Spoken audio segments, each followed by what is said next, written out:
Tratando de culto de Santa Ceia, eu sempre me preocupo com a mensagem um pouco ligada ao sacrifício de Cristo.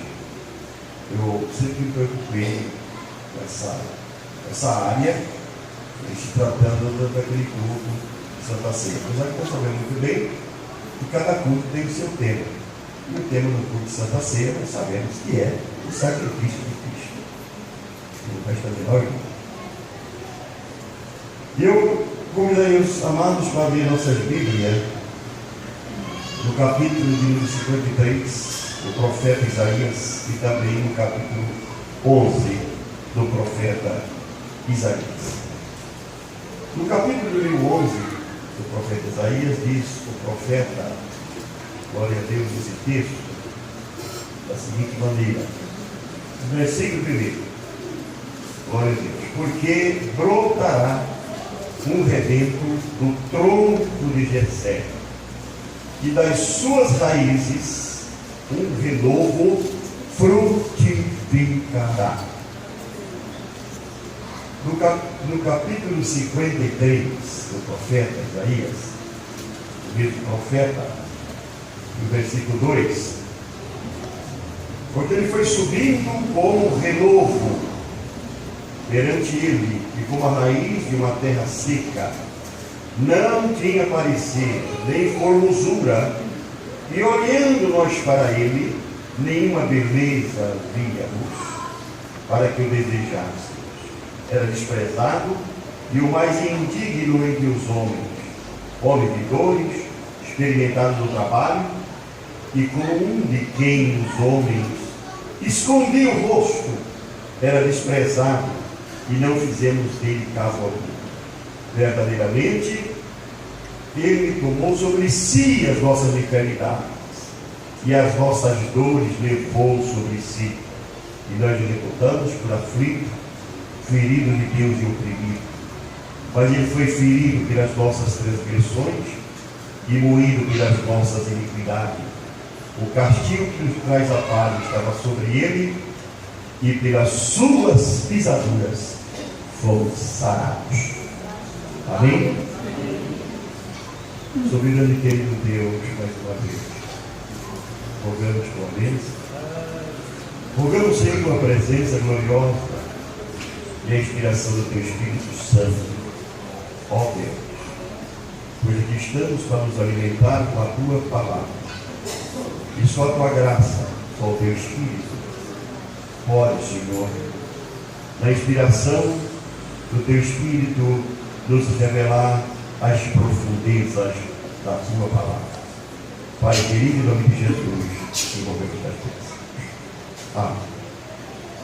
Amados, quando o profeta Isaías, no capítulo 11, versículo 1, recapitulando aquele capítulo, que um rebento, glória a Deus, diz o texto sagrado, porque brotará o rebento do tronco de Jessé. Do tronco de Jessé. Nós já vimos aquelas árvores que são podadas, e você passa na rua e parece que ela morreu. Não dá mais nada por aqui, não. E ela fica ali. Demora, mas de repente surge um broto, um pequeno galho, e ela tem a capacidade de novamente de se formar novamente. O caso que aqui vemos, é claro, nos anos que se passaram do reinado de Davi até a vinda do Messias, a sua descendência, os reis que passaram por Israel, tanta coisa aconteceu, alguma coisa boa e a maior parte coisas más, porque entre os 40 reis que governaram Israel, a maior parte deles foi um desvio total, um desvio espiritual.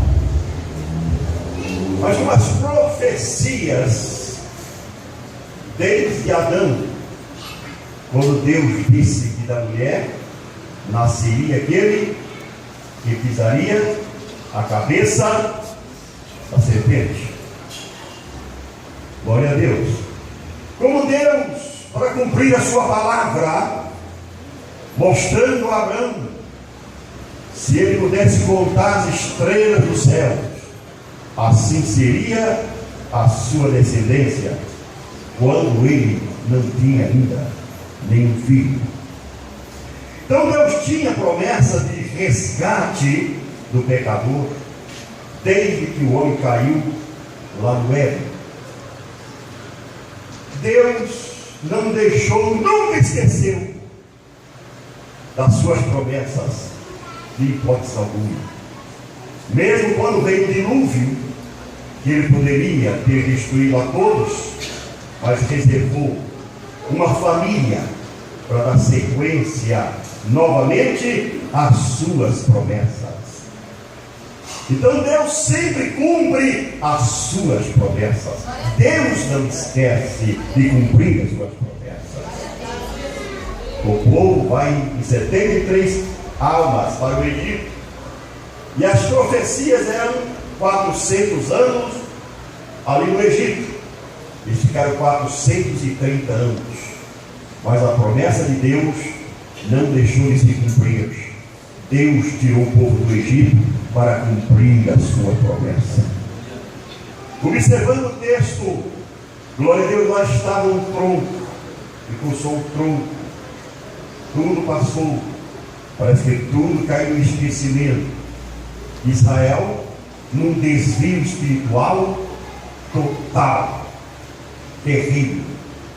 As autoridades religiosas desviados, sacerdotes desviados, acabou e virou simplesmente um deserto, como é citado pelo profeta Isaías, um deserto árido, um deserto espiritual, um deserto que não tinha mais água, estava tudo seco.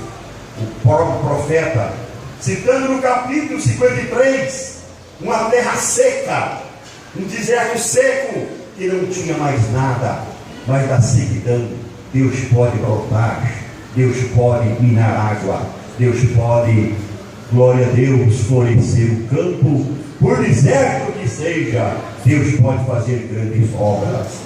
Então, meus queridos, talvez no andar da nossa vida passamos por alguns desertos, mas não nos desanimamos, porque Deus faz milagre no deserto também. Deus fez milagres, e grandes milagres. E o texto do profeta Isaías, no capítulo 53, glória a Deus, nos diz que desse tronco, glória a Deus, no versículo 2, foi subindo como um renovo perante ele. Glória a Deus. Alguma coisa nova que precisava renovar a nação de Israel para a sua própria salvação, trazer reavivamentos. Glória a Deus. E tem hora que parece que da onde não veio, é de lá que Deus vai preparar. Glória a Deus. Quando alguém convida, glória a Deus, vem ver, aleluia, uma coisa gloriosa que eu quero te mostrar. Glória a Deus. E alguém responde sobre Jesus: mas tem algum profeta de Nazaré? Quando foi que saiu algum profeta de Nazaré? Todos, nenhum profeta citado na Bíblia era de Nazaré. Cidade simples, lugar simples, e todos os profetas saíram de outro lugar, mas menos de Nazaré. E surge um homem carpinteiro, profissão de carpinteiro, que ajudava seu pai na carpintaria, desde a sua adolescência, desde a sua infância. Diz o texto que a sua mão era calejada. Aleluia. Trabalho sofrido. Glória a Deus.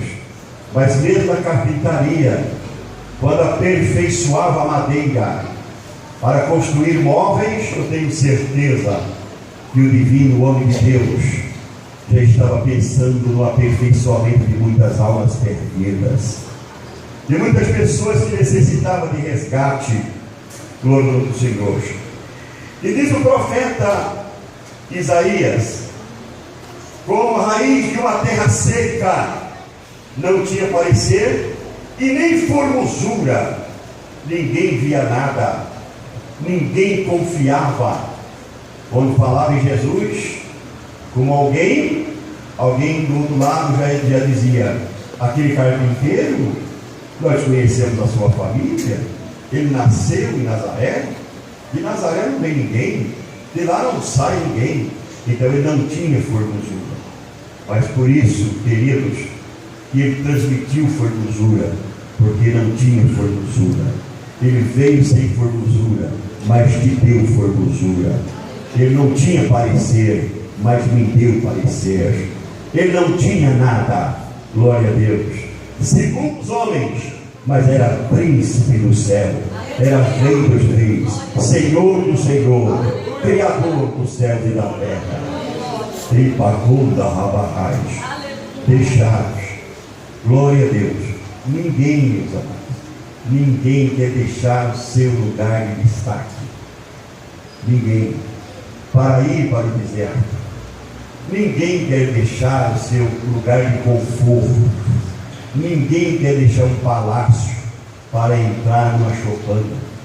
Ninguém quer sair da onde tem abundância de água para ir para um local onde não tem água. Ninguém quer isso, mas Jesus fez isso por mim e por você.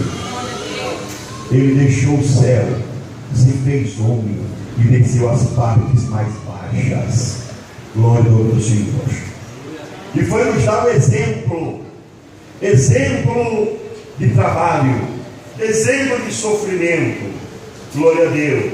Até chegar o dia, até chegar o momento do cumprimento das profecias, desde Gênesis até o último livro da Bíblia, quando se cumpriria o resgate do pecador. Mas não pense, isso não foi muito fácil. Quando o texto diz: ele foi ferido pelas minhas transgressões, porque ele se fez transgressor do nosso lugar, ele se fez condenado, ele morreu no meu, no seu, no nosso lugar. Por isso, glória a Deus, isso é coisa muito linda, muito gloriosa. Eu disse outro dia no culto de Santa Ceia, geralmente, irmão, alguém usa morrer por alguém que é bom, por alguém que vale alguma coisa. Alguém usa comprar alguma coisa que presta, usa comprar alguma coisa que tem valor. Mas você, eu disse outro dia no culto de Santa Ceia, mas você não vai comprar um carro com motor fundido pagando preço. Você não vai comprar um sítio, uma fazenda ou uma casa que está caindo no telhado com o preço que o dono pede fora do seu valor. Você não vai comprar. Mas a Bíblia diz que nós estávamos do pecado, desgarrados, desviados, no lixo, na miséria, não valia nada, mas Deus deu valor a você.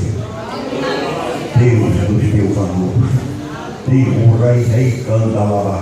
Foi lá no lixo do pecado, lá no abismo do pecado, quando eu já estava morrendo, você já estava morrendo, e lançou a sua corda da misericórdia. E pelo seu sangue glorioso, aleluia, nos tirou de lá do abismo da miséria e nos trouxe e colocou entre os príncipes para servir a Deus. Glória a Deus das alturas. Portanto, aleluia, ele tomou as minhas enfermidades aqui. Nós observamos certos pregadores pregando muito sobre a cura. Sim, também Jesus tomou as nossas enfermidades também físicas, mas a pior enfermidade do homem é o pecado, que impede entrar no céu, que lança ao inferno, que vai viver eternamente na hiena do inferno, no fogo do inferno. Esse pecado, essa enfermidade, não tem quem pode tirar, não tem quem pode perdoar, não tem dinheiro que possa descontar o preço do pecado, mas o sangue de Jesus, que me comprou, que te comprou, que te resgatou, tomou as minhas, as tuas, as nossas enfermidades, e agora você não é mais um doente espiritual. Jesus já te curou, Jesus já te libertou, já deu a vida e vida com abundância. A coisa mais gloriosa que tem é ter vida, é crente que tem vida. O homem, a mulher de Deus não é morto, é vivo e vive eternamente. O crente não morre de hipótese alguma. Pastor, mas quando já foram sepultados, a Bíblia diz que eles dormem no Senhor, mas ao toque da trombeta ele vai levantar, glorificando a Deus. Então o crente não morre. Aquele que não tem Jesus no coração, a Bíblia diz que morre, vai para o fogo do inferno e lá vai viver eternamente. Mas por outro lado, quem pensa que vai ser lançado no fogo do inferno e vai desaparecer, está muito enganado. Que Jesus disse que aonde é lançado o bicho e o fogo se apaga e o bicho não morre, a alma não morre no fogo do inferno, arde eternamente, rangendo os dentes eternamente. Mas Jesus derramou seu sangue para te dar vida, para me dar vida. Portanto, glorifiquemos a Deus na sua beleza, na sua misericórdia, pois Ele é grande, Ele é maravilhoso. E nos diz o texto sagrado, louvor do Senhor, levou sobre si as nossas enfermidades. Glória a Deus. O versículo de número 3, ele foi ferido, glória a Deus, por causa das minhas transgressões, moído por causa dos nossos pecados, moído. Glória a Deus. Imagine você colocar alguém no moinho e moê-lo. Não se trata de um moinho hoje, daqueles moinhos de moer café. Os moinhos antigos eram rodados até por animais, ou então por ser humano também. Os moinhos antigos, eles faziam uma roda muito grande, 2 metros de alto, tudo no meio da roda, colocavam um travessão no meio, glória do Senhor, e construíam de pedras largas, glória a Deus, com distância de 4 metros, aquela roda, e colocavam o trigo ali dentro, glória a Deus, e alguém ia rodando aquela roda, e o trigo ia sendo triturado, para que eles pudessem fazer o pão. Glória a Deus. E Jesus, a Bíblia diz que Jesus foi moído. Moer é a expressão da palavra para identificar o tamanho do sofrimento do Filho de Deus na cruz do Calvário. Não é brincadeira quando você pensa na cruz ensanguentada, quando você pensa nas mãos furadas. Mas você não deve pensar só nisso. Você deve pensar muito além disto aí. Muito além disto. Lá no Getsemane, quando a Bíblia diz que Jesus estava a orar, começou a suar sangue, glória a Deus, que caía sobre o chão. E ele dizia: Pai, se for possível, passa de mim esse cálice, seja eu beber. Contudo, não seja a minha vontade, mas a tua vontade. 3 vezes ele orou desta maneira. Glória a Deus. Quando ele lá na cruz do Calvário, aleluia, ele vai e diz: Eli, lama sabachthani, quer dizer: Deus meu, por que me desamparaste?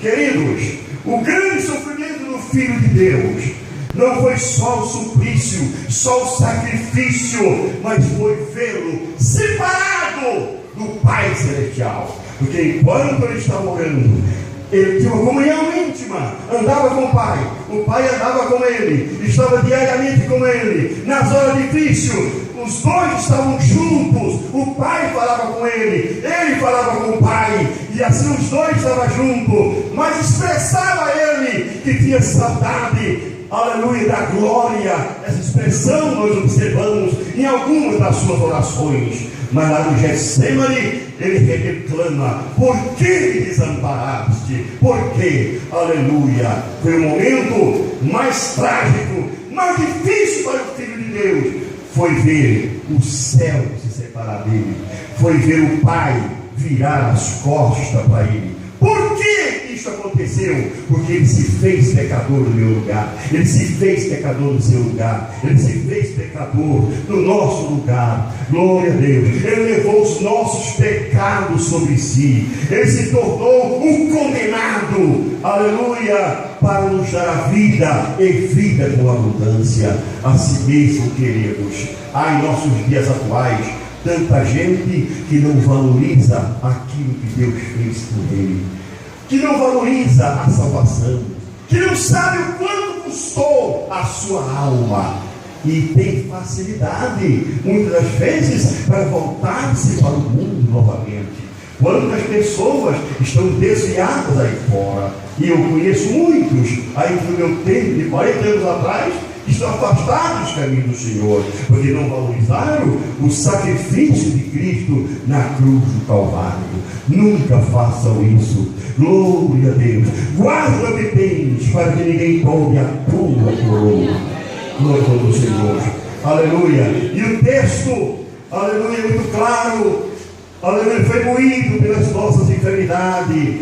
Glória a Deus, moído. Aleluia, o castigo que nos faz pelas suas pisaduras nós fomos sarados. Todos andávamos desgarrados, cada um se desviava pelo seu caminho, mas ele foi oprimido, não abriu a sua boca. A coisa mais difícil que tem, nós temos facilidade para abrir a nossa boca.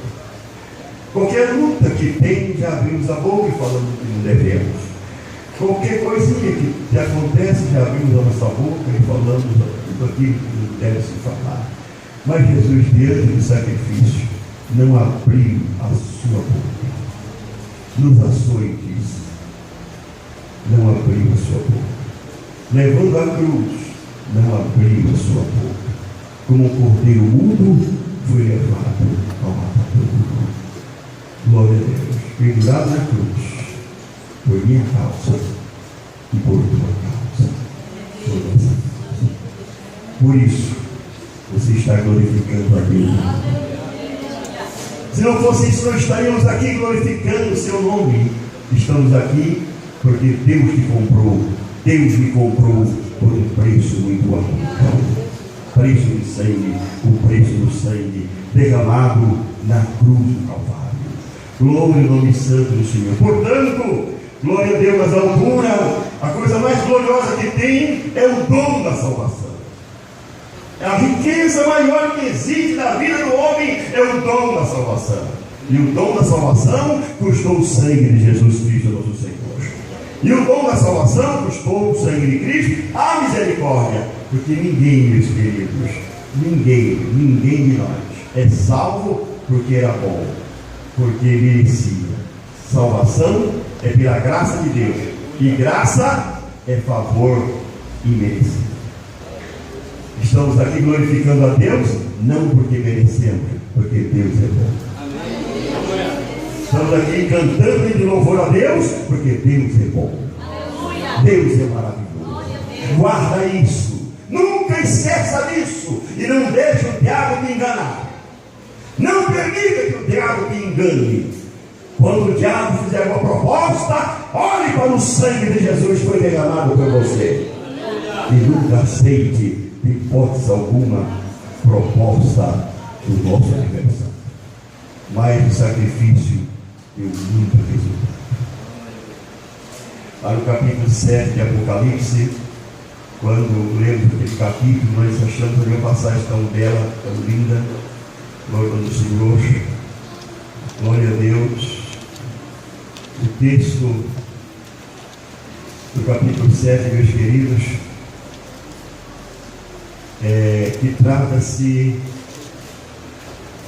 da visão dos mártires E depois destas coisas olhei, e eis aqui uma multidão, a qual ninguém podia contar, de todas as nações, tribos e povos e línguas, que estava diante do trono, e perante o Cordeiro, trajando vestes brancas com palmas nas mãos, e clamava com grande voz, dizendo: salvação ao nosso Deus, que está sentado sobre o trono, e ao Cordeiro. E todos os anjos estavam ao redor do trono, e dos anciãos, e dos 4 animais. E prostraram-se diante do trono, aleluia, e tendo sobre o seu rosto, e adoraram a Deus, dizendo: amém, louvor e glória, e sabedoria, ações de graça, glória a Deus. Versículo 13. E um dos anciãos me falou, dizendo: quem são estes vestidos brancos? De onde vieram? E eu disse-lhes: Senhor, tu sabes. E ele disse: estes são os que vieram de grande tribulação e lavaram suas vestes no sangue do Cordeiro. Multidões e multidões que lavaram suas vestes no sangue do Cordeiro. Alguns aceitando a Cristo como Salvador, outros através da tribulação, e outros